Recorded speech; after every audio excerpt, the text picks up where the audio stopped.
Olá! Esse é o nosso vídeo de devocional. Prepara a sua Bíblia, o seu caderno para fazermos esse estudo maravilhoso, né? Crescermos no conhecimento da palavra de Deus. Não se esqueça de orar, né, na devocional. Não se esqueça de procurar um ambiente tranquilo para o seu estudo. O meu objetivo é nós estudarmos juntos a palavra de Deus, né? Dessa vez você não vai estar sozinho, você vai ter companhia para estudar, ok? Então eu te peço, curte esse vídeo, compartilha e se você não é inscrito no canal, se inscreva e ative o sininho para ser notificado sempre que tiver um novo vídeo. Então, vamos para o estudo!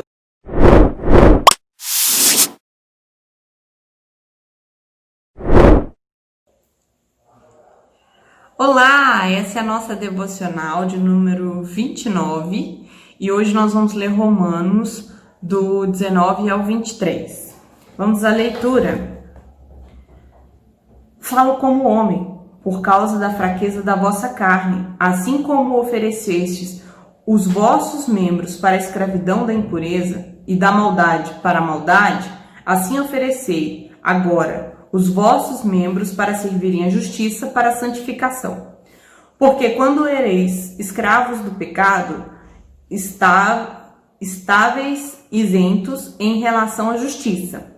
Naquele tempo, que resultados colhestes? Somente as coisas de que agora vos envergonhais, porque o fim delas é morte. Agora, porém, libertados do pecado, transformados em servos de Deus, tendes o vosso fruto para a santificação e por fim a vida eterna, porque o salário do pecado é a morte, mas o dom gratuito de Deus é a vida eterna em Cristo Jesus, nosso Senhor. Esse é o final do capítulo 6, né? Recapitulando aqui rapidinho, capítulo 1 Deus fala da perdição de todos os gentios, né? No capítulo 2 Deus fala da perdição de todos os judeus.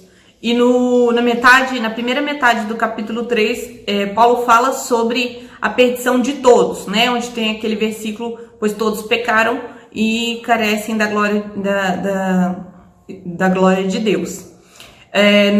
Na segunda metade do capítulo 3, Paulo vai começar a falar sobre a justificação, como se dá a justificação por Cristo Jesus. No capítulo 4, ele fala, né, de como Abraão foi salvo, né? Então, ele abre um parênteses aí para falar da justificação de Abraão, que foi antes da lei. Então, não é a lei que justifica, né? Então, ele explica isso. No verso 5, ele volta a falar da justificação, né? Como é dada a justificação. E no verso 6, ele começa a falar sobre santificação, né? Por que a gente não vive mais no pecado? Porque a gente deve viver agora de outra maneira. Então ele está abordando a santificação. E aqui, como a palavra santificação aparece explicitamente nessa conclusão do capítulo 6, fica mais claro para nós, Paulo abordando sobre a santificação. Bom, quando Paulo fala que ofereça-se a Deus, é como se colocar disponível a Deus a uma distância em que Deus possa nos alcançar e ele possa colocar a mão em nós e nos usar, né, conforme sua vontade. Quando ele fala de membros, ele está tratando de tudo o que somos, né, de quem nós somos. Ele não está falando de braços e pernas, mas é todo o nosso ser. E não só tudo aquilo que nós somos, mas também tudo aquilo que nos pertence, né? Então, é uma consagração inteira, né? Quando ele está falando isso. Isso para deixar claro e ficar mais fácil para nossa compreensão.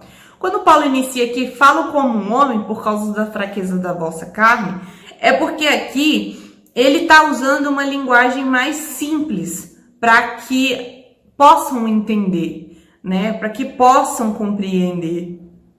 Então, é uma forma de Paulo se desculpar por usar uma analogia com a linguagem do dia a dia, né?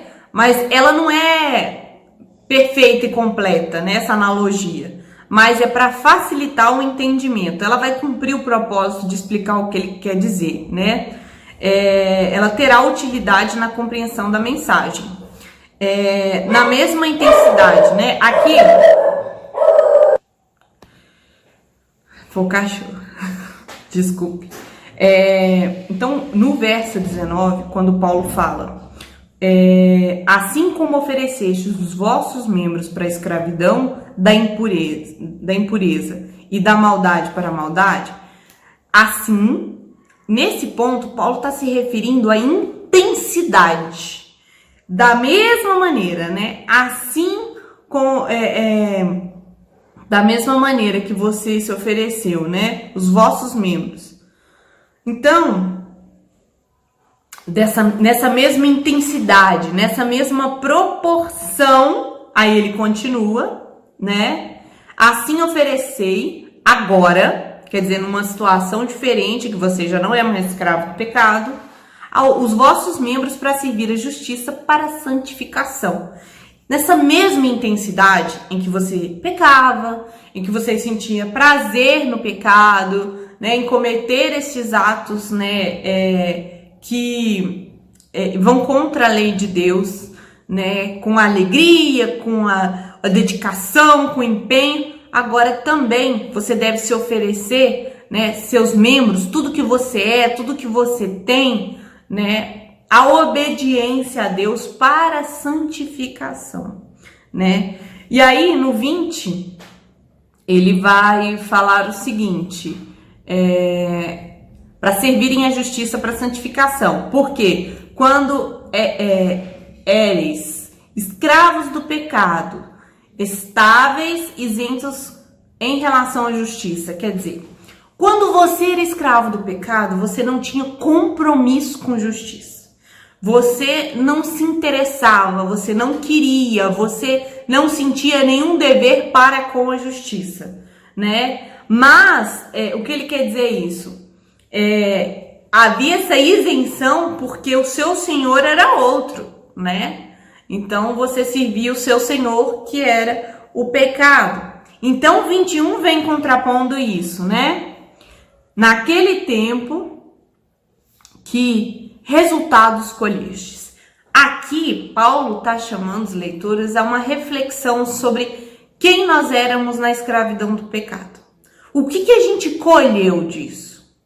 Se nós olharmos as coisas que nós fizemos no tempo do pecado, né, no tempo em que éramos escravos do pecado, nós sentimos o quê? O que nós colhemos dessa lembrança, né? E aí ele vai continuar. Somente as coisas que agora vos envergonhais.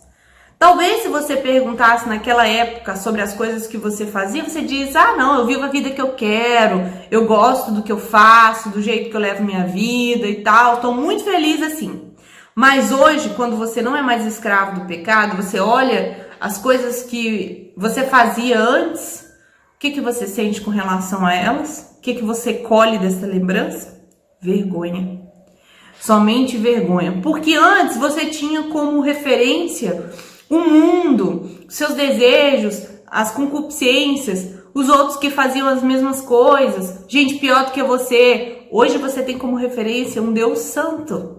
Então, quando você conhece esse Deus santo e olha as suas práticas quando escravos do pecado, o que a gente sente? Uma vergonha imensa, porque nós sabemos que o padrão é muito mais elevado, né?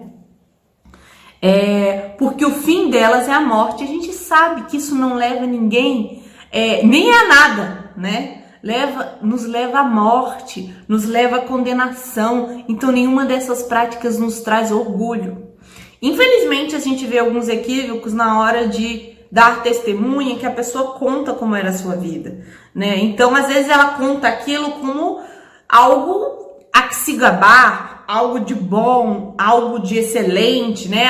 Eu tinha muitas empresas, eu tinha um carrão, eu saía com muitas mulheres e tal. Eu era o dono daquela boca, eu andava armado, eu tinha armas assim. E a gente vê esse tipo de testemunho não como uma expressão de vergonha daquela vida triste, imunda, né, que a gente vivia, e às vezes conta como um triunfo. Isso é uma maneira equivocada de transmitir uma maneira conforme a Bíblia, porque quando olhamos o nosso passado, dele só colhemos vergonha, porque ele só nos traz como colheita a morte.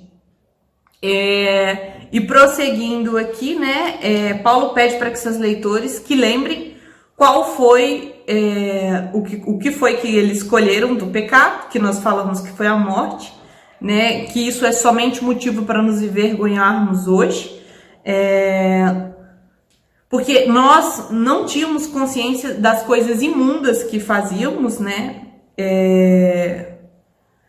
na escravidão do pecado. Então, por isso a gente não tem ideia, né, do mal que isso representava nas nossas vidas. Mas agora, né, quando vemos a vida que levávamos, sentimos vergonha do que éramos, lembrando que o passado era motivo de vergonha, né? Bom, e no 22, aqui temos uma declaração do que Cristo fez em nossas vidas.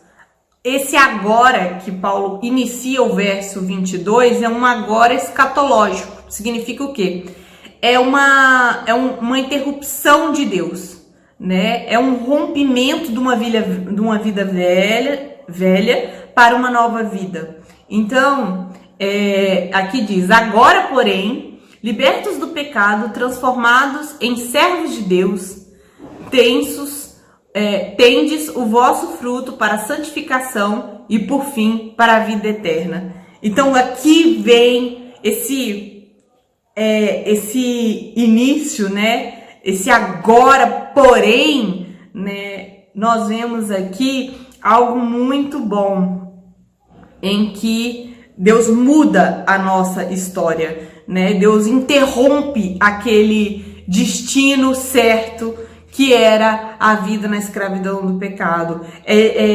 Porém, né, que ele coloca aqui, agora, porém, é um contraste do que éramos antes, do que somos agora, né?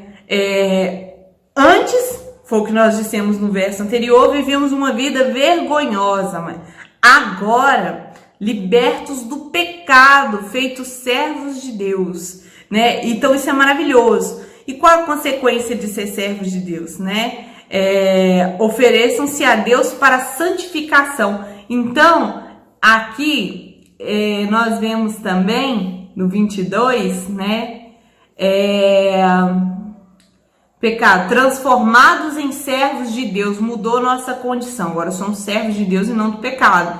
Tendo em vosso fruto, ou seja, tudo aquilo que produzimos, que iremos colher, né?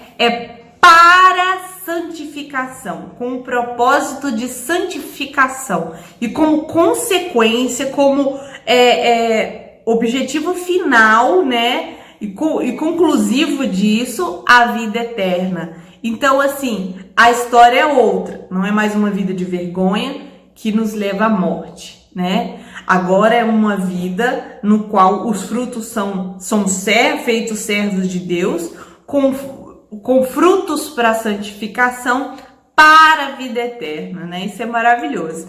Essa é a grande mensagem do Evangelho, né? É o que Deus faz em nós, né?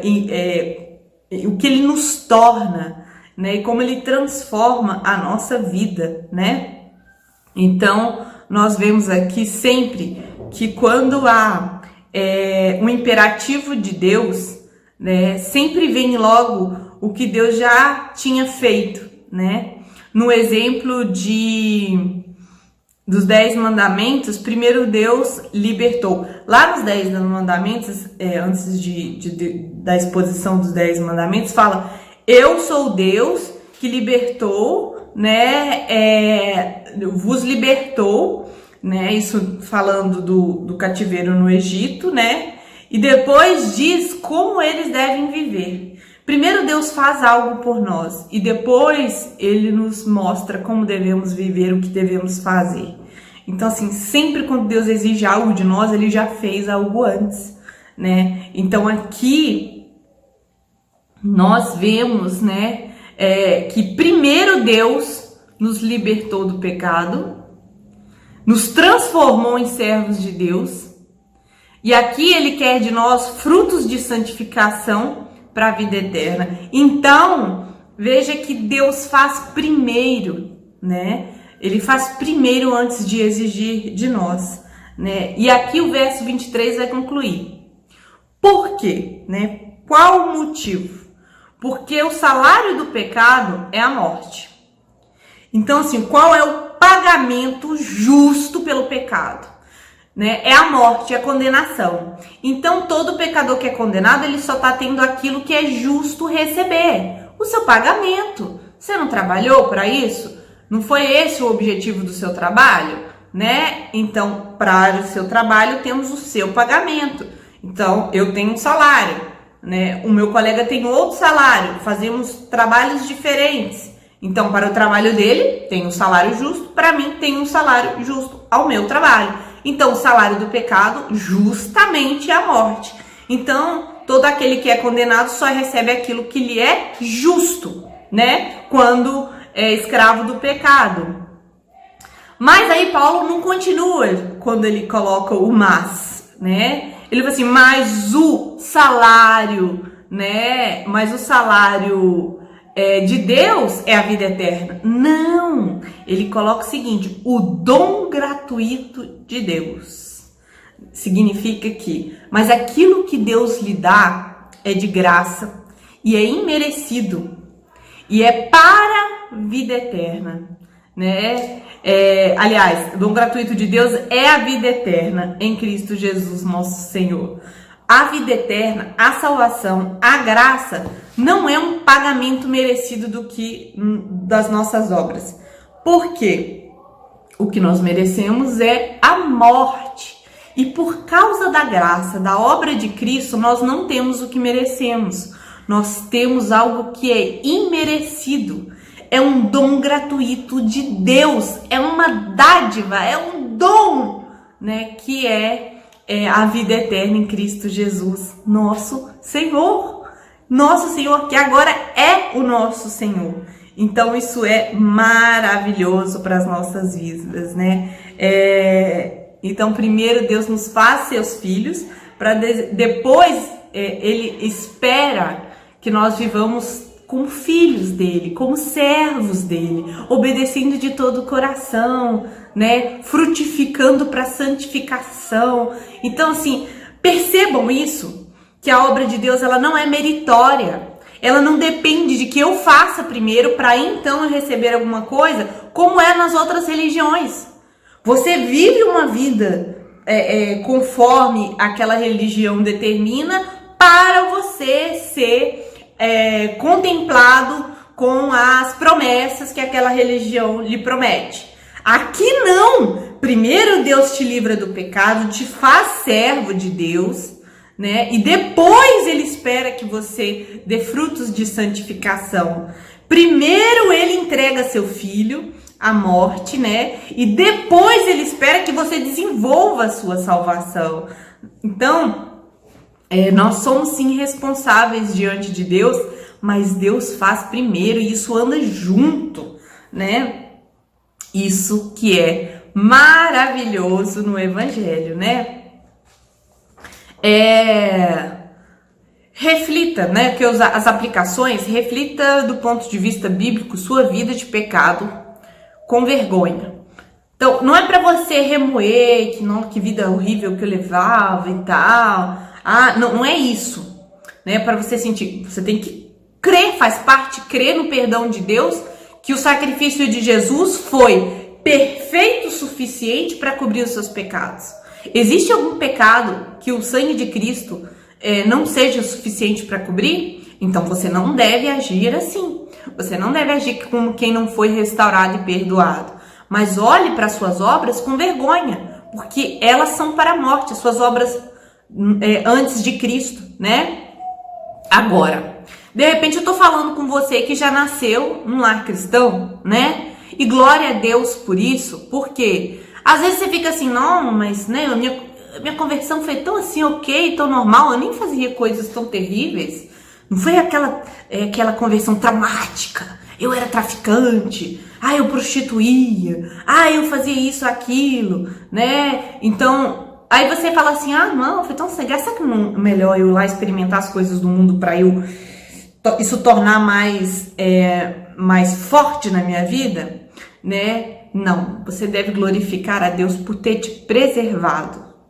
Porque o pecado deixa marcas, deixa cicatrizes. Fomos curados, fomos regenerados, mas o pecado deixa cicatrizes. Pode ter certeza que quem teve uma conversão dessa maneira, tão traumatizante, às vezes na área sexual, às vezes na área de outros aspectos de caráter, né? Uma pessoa que mentia muito, uma pessoa que roubava, uma pessoa que matou, enfim, entenda que isso deixa marcas. Essas pessoas têm uma luta muito grande, né, hoje para santificação, muito maior que você. Então, agradeça a Deus por ter te preservado, mesmo que você não nasceu num lar evangélico, de repente você nasceu num lar estruturado, um lar com bons princípios, né, e isso te poupou de viver uma vida mergulhado na imundícia, ainda que você fosse, né, servo do pecado, mas não tão envolvido assim com o pecado. Entenda isso, Deus te preservou e glorifique a Deus por isso, né? E por fim, use os meios que Deus oferece para que você não viva mais no domínio do pecado. Use esses meios para servir a Deus, né, e frutificar para a santificação. Quais são esses meios? Gente, tá cheio de crente que não estuda a Bíblia. Ele acha que abrir a Bíblia e fazer uma leitura tá ótimo, tá suficiente. Isso é muito superficial. A gente entende a limitação de diversas pessoas por diversas questões, às vezes até o alfabetismo, né? A condição de leitura daquela pessoa, de interpretar um texto, mas isso não lhe impede de estar na escola bíblica, tá? Não te impede de você buscar, até nos comentários de uma Bíblia que você tem, a explicação daquele texto. Gente, é muito ruim você somente ler, nem entender e nem se preocupar com isso. Então, assim, você não conhece a verdade que você diz servir. Quando vir os enganos, você estará pronto para discernir? Então, assim, use esses meios para santificação, né, para crescimento, para desenvolvimento da sua salvação, né, para que você sirva a Deus de uma maneira cada vez mais excelente, né? Então, estude a palavra de Deus, busque entender a Deus, né, e adorá-lo com esses frutos de santificação, sabendo que ele fez primeiro, tá? Ele não te exige nada que ele não tenha lhe proporcionado meios para cumprir. Amém? Vamos agradecer a Deus. Senhor, muito obrigada porque Tu és maravilhoso. E que passagem maravilhosa o Senhor nos traz aqui, né? Na qual o Senhor mostra que agora a nossa situação é diferente. A nossa situação foi mudada, né, de direção. Não mais para a morte, mas para a vida eterna. Não mais para frutos vergonhosos, né? Mas para frutos de santificação, para a vida eterna. Que o pagamento do pecado é a morte, mas o Senhor nos deu algo que é muito além do que merecemos, que é a Tua graça, que nos salva para a vida eterna, Senhor. Que possamos Te servir como os filhos que somos, desta maneira, de uma maneira cada vez mais digna. Que possamos, ó Deus, nos dedicar e nos oferecer completamente com a mesma intensidade em Te servir e em Te agradar. Obrigada, Senhor, porque o Senhor nos amou primeiro. Em nome de Jesus. Amém.